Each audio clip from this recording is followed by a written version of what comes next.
I did the maths masterclass. I learned new things. Today we built a mega sponge and I explored lots of new things that I've never done before. So as a parent, it's obvious that he's got an awful lot out of these classes. He's done the history and English, and it's clear that his English has really improved. He's had some really good feedback about his creative writing in particular from his teachers over the past few weeks. He's also grown in confidence. It's always nice to meet new people, and he's thoroughly enjoyed his sessions.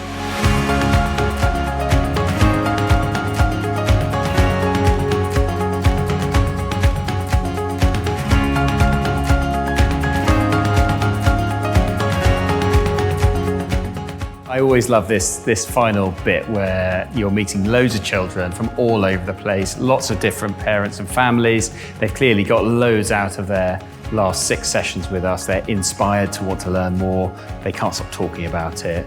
And it's just a fabulous event. And I'm really proud that we are able to do that for our local community. That's really important.